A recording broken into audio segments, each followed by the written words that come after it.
Well, good afternoon, everyone, and welcome to another edition of Trowel Talk Live.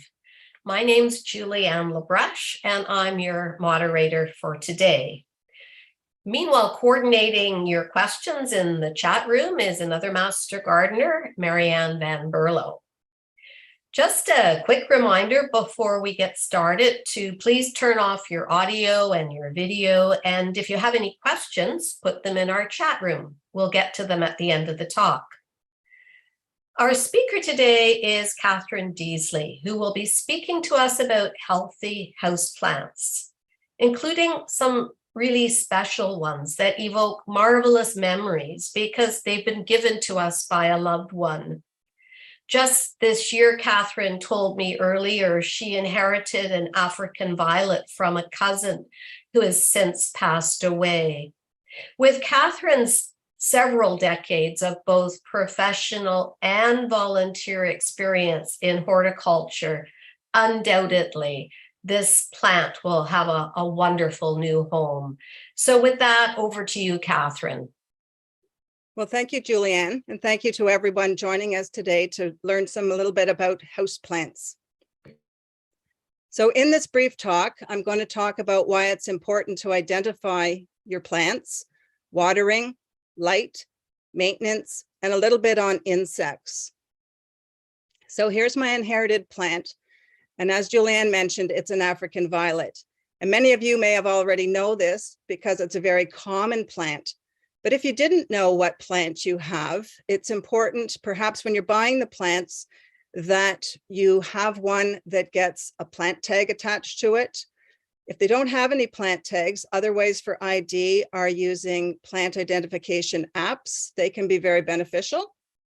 And you can also, of course, ask master gardeners, either through our helpline or Facebook, and we have many members on Facebook that are very good at identifying and helping out with our plant questions.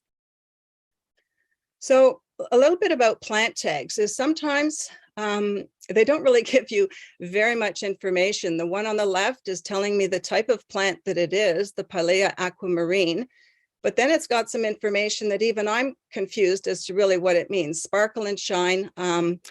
Give it bright and indirect light, keep the soil moist but not saturated. And that's about all that plant tag is telling us.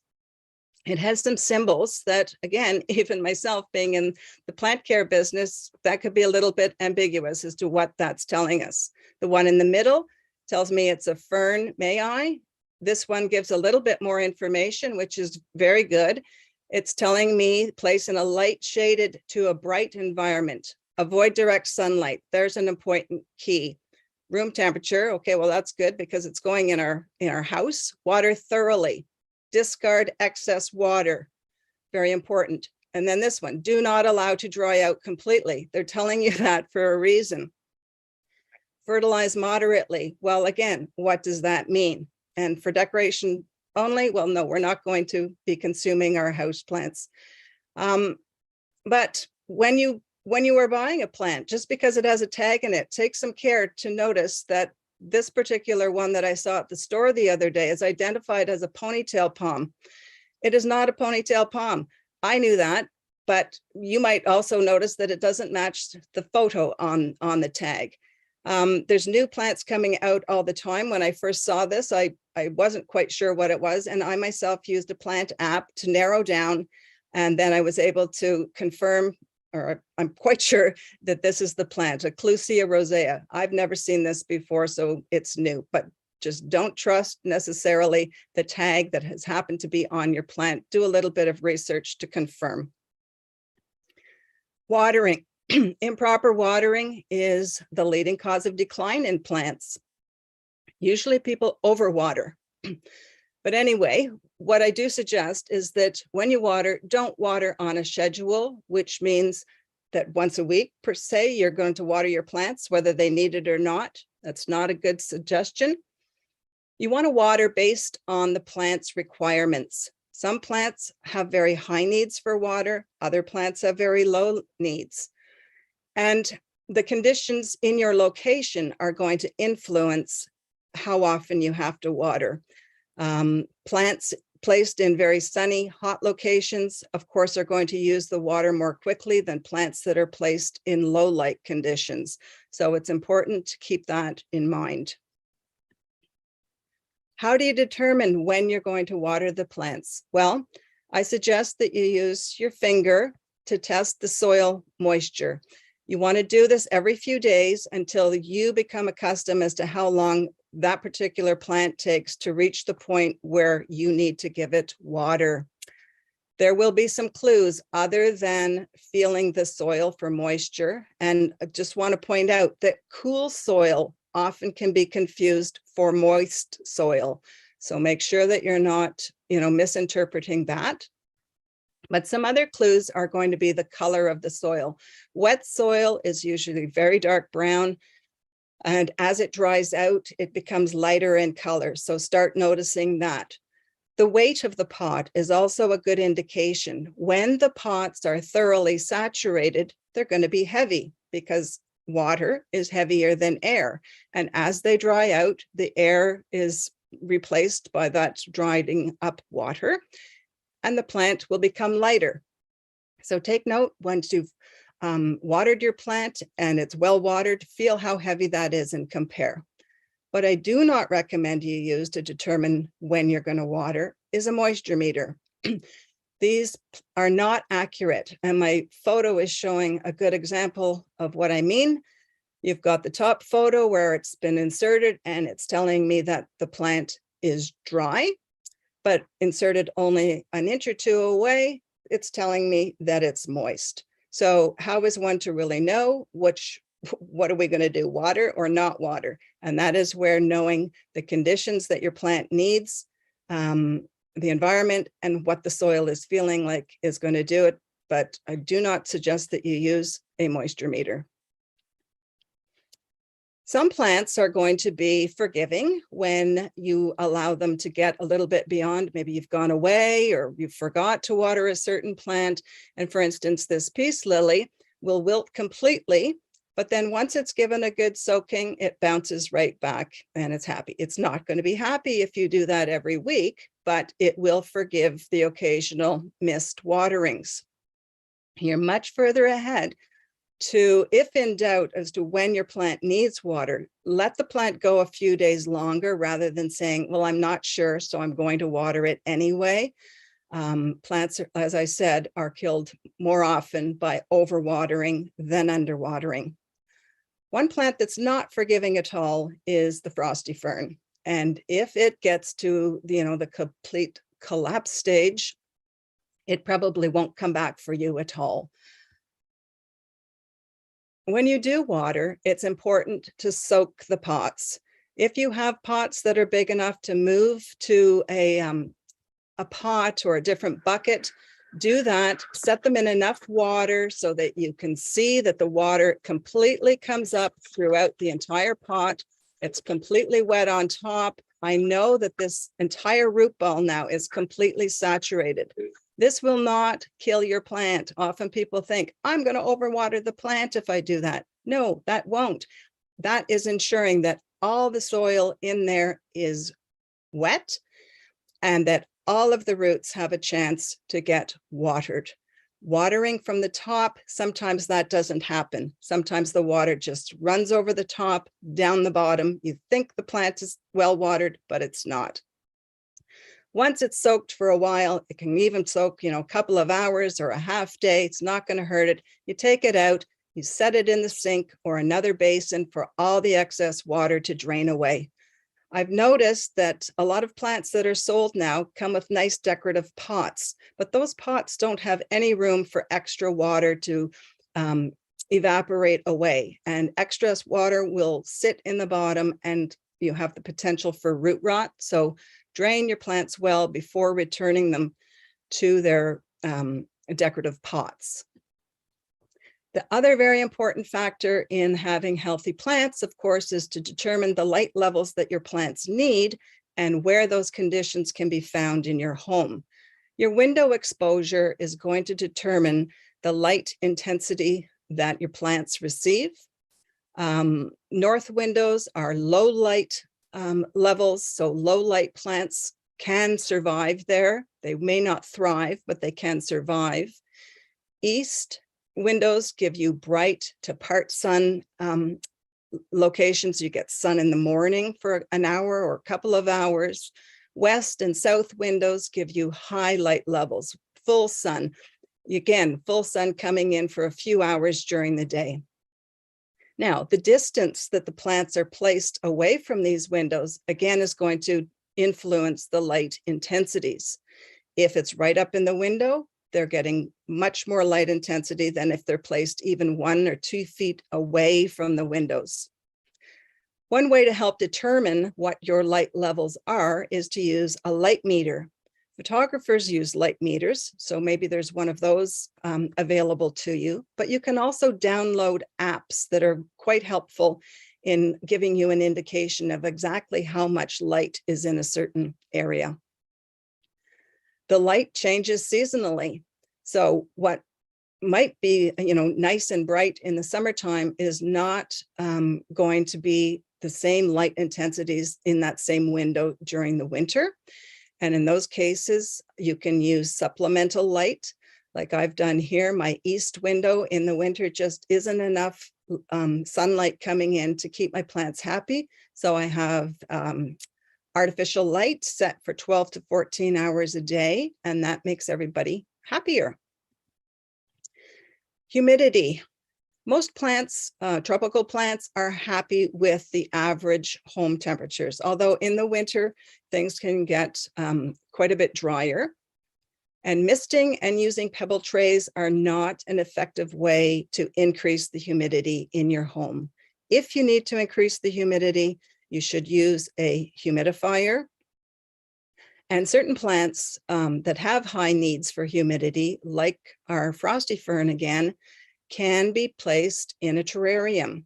And Marianne has come up with a clever solution for a terrarium. She had an old punch bowl. She put the fern inside it and covered it with plastic wrap, and that helps her plant survive quite nicely. So there's options that you can do for individual plants. Maintenance, washing the leaves is important. Washing the leaves for dust, or as the photo here on the left is showing, it's a Phalaenopsis orchid that when it was purchased, it had lots of residues that came from the greenhouse.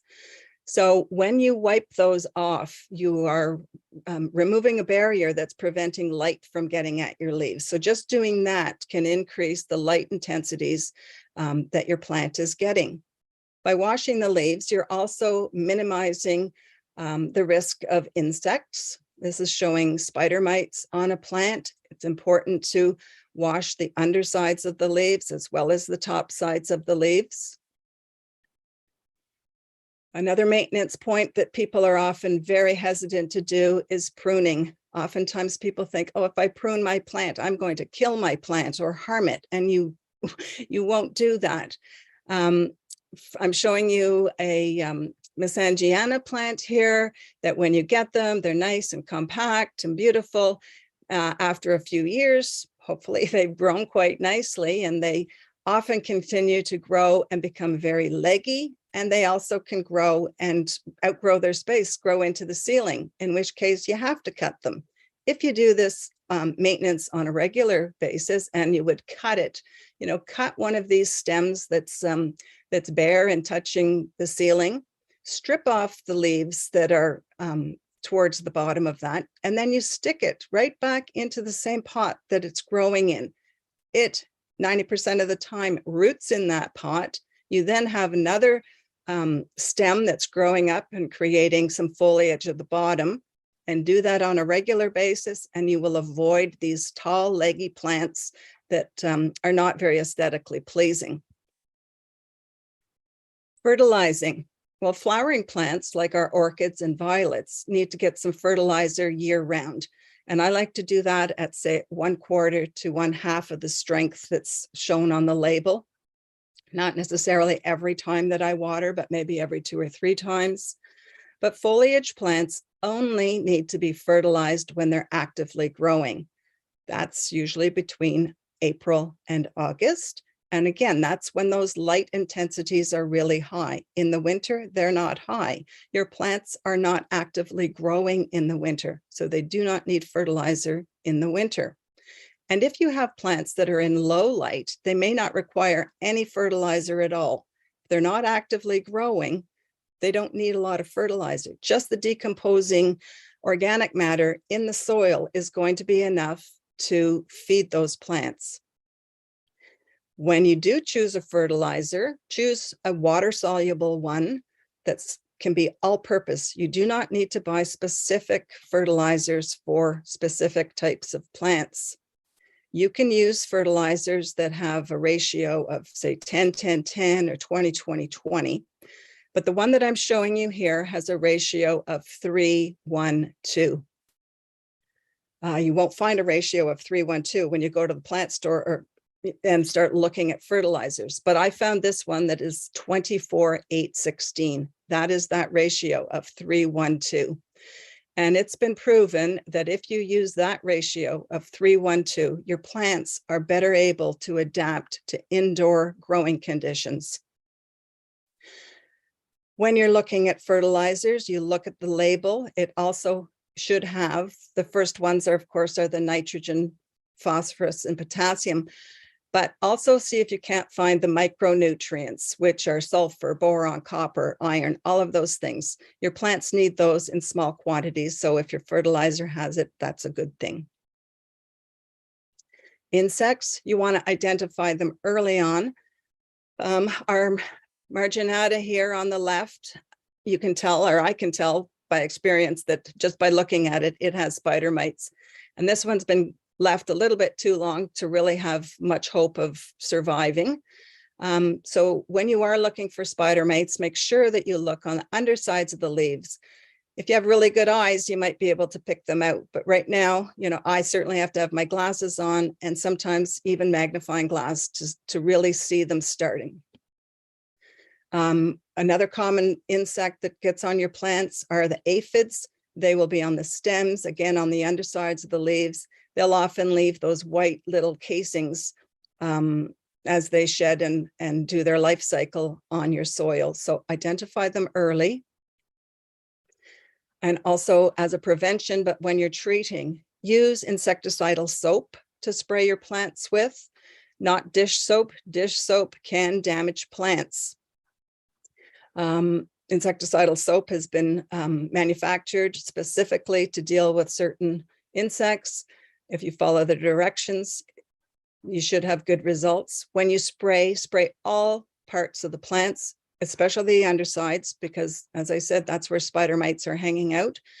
But get the stems and all the nooks and crannies, and then take your plant, put it in a plastic bag and seal it up. This is going to help prevent those insects from traveling to other plants in your house that don't have any insects, but especially it's increasing the humidity level.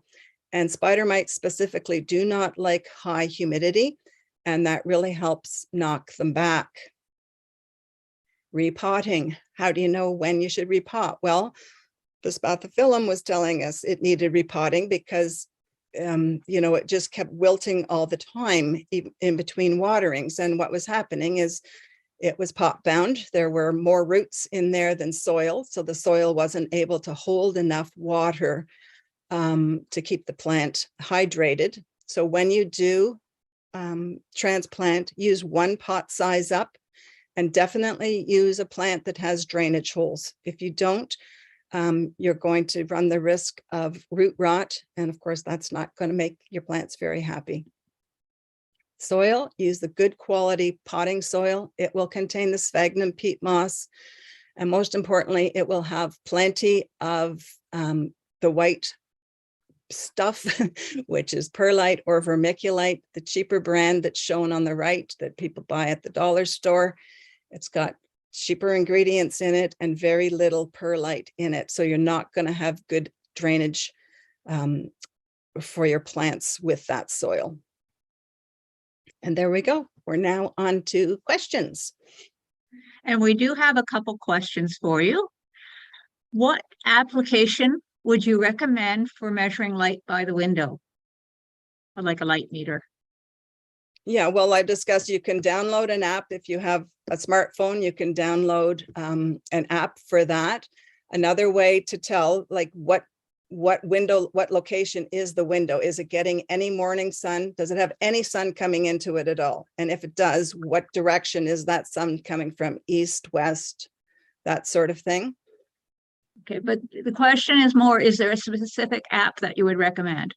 Oh, well, one that I used is, I think it's called HPJ, and that works on Androids or iPhones. I have an Android, and that's, I believe it is. It's three initials anyway. I think that the person who invented it, he's an engineer. He has a Houseplant Journal, I think is he has a blog, Houseplant Journal. And if you search that, you should be able to come up with his app. There's others out there, of course.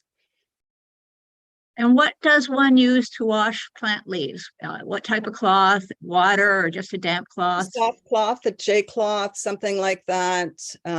Just water is often enough. You know, put your hand behind the leaf so you're supporting it, and then gently just, you know, run the cloth over it. That's if there's, you know, severe residue.